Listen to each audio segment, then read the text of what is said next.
अस्सलाम वालेकुम पाकिस्तान और पाकिस्तान से बहर रहने वाले तमाम पाकिस्तानियों, मैं हूं प्रोग्राम टेल 5 का मेज़बान फर्रुख नवाज भट्टी। और जिस तरह पाकिस्तानियों मैंने आपसे वादा किया था कि मनी लॉन्ड्रिंग के हवाले से आपको जो है वो रोज़ाना की बुनियाद पर हम तफसील से जो है वो आगाह करते रहेंगे। इस हवाले से जो सबसे अहम बात मैंने आपको बताई थी कि जो डॉक्यूमेंट्स के हवाले से कहा था कि ट्रेल 5 लीक्स के हवाले से जो है वो मीडिया पे जारी करना शुरू कर देंगे। तो पाकिस्तानियों, आज का जो मेरा ये प्रोग्राम है इसमें मैं मनी लॉन्ड्रिंग के हवाले से आपको ये बता दूं कि मनी लॉन्ड्रिंग में जहां बड़े बड़े लोग इन्वॉल्व हैं, वहां एक जो नेटवर्क है, जो इनका आपस के अंदर जो ताल्लुक है, वो भी आपको बताना बड़ा जरूरी है कि मनी लॉन्ड्रिंग के जो तरीके हैं, हवाला के जरिए, हुंडी के जरिए, और इसमें जो है वो बड़े बड़े businessman, land mafia, bureaucracy, bank के लोग जो हैं वो भी शामिल हैं। और इसमें खास तौर पर जो है वो निजी सेक्टर, जो बैंकिंग के सेक्टर्स हैं, उसमें से के साथ मिलकर भी जो है वो मनी लॉन्ड्रिंग की जाती है। स्टॉक एक्सचेंज के हवाले से और मनी चेंजर्स के हवाले से भी जो है वो मनी लॉन्ड्रिंग जो है वो की जाती है। और ये मैं इसलिए आपसे ये सारी बातें कर रहा हूं कि मैंने कहा था कि वो एक लीक्स जो है वो जारी करना शुरू कर देगी। तो ये मेरे पास जो डॉक्यूमेंट्स हैं, ये पहले पाकिस्तान के मीडिया पर जो है वो रिलीज नहीं हुए। ये डॉक्यूमेंट्स बुनियादी तौर पर जो है ये लिंक थे, ये एक रिपोर्ट थी जो मुरतब की गई, लेकिन ये रिपोर्ट कागजों का, फाइलों का हिस्सा बनकर रह गई। ये बुनियादी तौर पर वो रिपोर्ट है जो नेटवर्किंग को ज़ाहिर करती है, मनी लॉन्ड्रिंग का नेटवर्क है, स्टॉक एक्सचेंज के साथ इनकी किस तरह है, और इसमें बड़े बड़े मनी लॉन्ड्रिंग करने वाले जो नाम हैं वो सामने आ रहे हैं। और इन पर जो है वो तहकीकात नहीं हो सकी क्योंकि ये बड़े लोग हैं। और इस रिपोर्ट के मुताबिक अगर अमल किया जाता तो अरबों रुपए जो है वो पाकिस्तान, अरबों खरबों की जो बातें हो रही थी कि जी 300 अरब डॉलर की मनी लॉन्ड्रिंग हो गई, 500 अरब डॉलर की मनी लॉन्ड्रिंग हो गई। ये मनी लॉन्ड्रिंग के जो किस्से आप सुनते रहे हैं ना, ये हकीकत में है, लेकिन इन पर अमल दरामद कौन करे। यहाँ एक तरफ जो है वो चंद केसेस को हाईलाइट किया जाता है। ये मेरे पास पूरी की पूरी रिपोर्ट पड़ी है और मैं ये सवाल छोड़ रहा हूं कि मनी लॉन्ड्रिंग के नेटवर्क के हवाले से मुसद्दका सबूतों की मैंने बात की थी, मुझसे तो राब्ता नहीं किया गया, लेकिन FIA और नैब के पास अगर हैं तो फिर कौम को बता दें कि वो कौन से लोग हैं जो मनी लॉन्ड्रिंग में इन्वॉल्व हैं, जिन्होंने बेनामी जायदादें बनाई हैं। और इसमें खास तौर पर पाकिस्तानियों बड़ी बड़ी फैमिलीज के नाम आते हैं, कराची के बड़े लोग हैं जिनके इस हवाले से नाम आता है। और इसमें जो है वो जिसको अब ये कह लें कि जिनके नाम के बगैर जी बिजनेस टाइकून है जी, इनके बगैर तो पाकिस्तान की मैशत जो है वो आगे पीछे हो जाएगी। ये मैं इब्तदाई तौर पर जो है वो दे रहा हूं। स्टॉक एक्सचेंज के अंदर जो एक बड़ा स्कैंडल हुआ था, आपको पता है, उसके जो ताने बाने हैं वो सीधे सीधे मनी लॉन्ड्रिंग के नेटवर्क के साथ जो है ये मिलते हैं। किस तरह जाली रसीदें जो है वो जारी की गई। शेख अख्तर का मामला इससे पहले जो है वो सामने आ चुका है। ये वो डॉक्यूमेंट्स हैं जिसमें पूरा नेटवर्क जो है वो बताया गया है कि इस नेटवर्क की किस तरह जो है वो जैली मुनाफा शो किया जाता है और पैसे को किस तरह वाइट किया जाता है।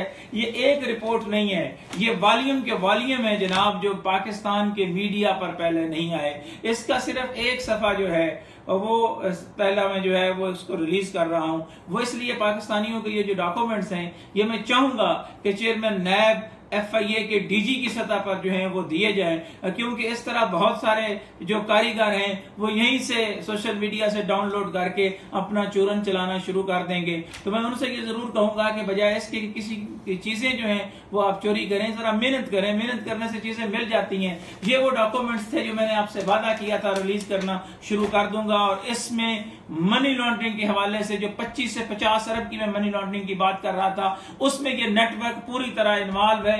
ये सबूत है सारे के सारे। और इसमें मैं चंद एक नाम जो है वो जरूर पाकिस्तानियों आपके सामने जो है वो रखना चाहता हूं कि इस एक लंबी फरिश्ता है, लेकिन जो इसमें बड़े नाम है जिनके खिलाफ जो है वो कार्रवाई उस तरह की नहीं हो सकी। JS बैंक के हवाले से कार्रवाई जो है वो उस लेवल की नहीं हो सकी। एक नायब सदर को गिरफ्तार किया गया और फिर छोड़ दिया गया। नेशनल बैंक के अंदर जो मनी लॉन्ड्रिंग में लोग इन्वॉल्व थे उनके खिलाफ जो है वो कोई कार्रवाई नहीं की हो सकी। इसके अलावा एक बहुत बड़ा किरदार है जनाब नेशनल बैंक के हवाले से, वो मुलाजिम भी रहा, मनी लॉन्ड्रिंग में भी इन्वॉल्व रहा, उसके हवाले से भी जो है वो तहकीकात का दायरा कार वो आगे नहीं बढ़ सका।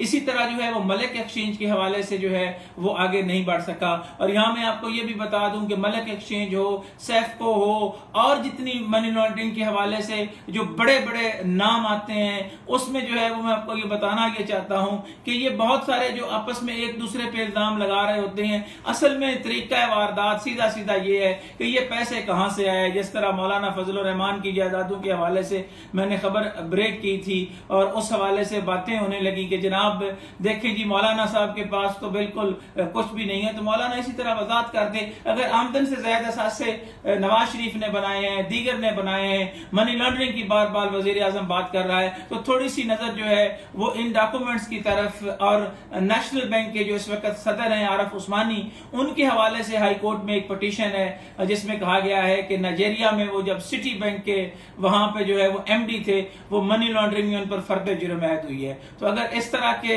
जो है जिन पर फर्द जुर्म ऐद होती है और उन्हें बुला के यहाँ सरबराह लगा दिया जाता है, इसका जवाब तो असद उमर और मुनीर कमाल को देना चाहिए, जिनके हवाले से उन्होंने अपने एक वीडियो क्लिप में भी बात की है, सबूत के तौर पर मैंने रखा हुआ है ताकि असद उमर साहब मुझे को नोटिस करने की कोशिश ना करें। तो आरिफ उस्मानी ने एक और मेरी इतला के मुताबिक अरबों और खरबों की मनी लॉन्ड्रिंग के जो कि मास्टर नेटवर्क का वो हिस्सा रहा है, तो इसलिए मुबैना तौर पर नहीं यकीनी तौर पर एक रिपोर्ट जो है वो सामने आई है जिसमें करोड़ों रुपए का एक और छक्का लगाया है जनाब आरिफ उस्मानी ने। अगर इसी तरह के लोग हमारे कौमी बैंकों के सरबराह होंगे, मनी लॉन्ड्रिंग के लोगों को पकड़ा नहीं जाएगा, 400 से 500 अफराद जो बड़े ट्राइकोन है उनकी वजह से अगर ये कहते हैं कि मुल्क जो है उसको गड़बड़ हो जाएगी, ये डराते हैं पाकिस्तान को जनाब कुछ ऐसा वैसा हो जाएगा, तो पाकिस्तान की 22 करोड़ आवाम तो पहले ही जो है वो 2 वक्त की रोटी को तरस रही है, और अगर उन्हें ये यकीन हो जाएगा ये लोग पकड़े जाएंगे तो वो प्याज खा के भी गुजारा कर लेंगे।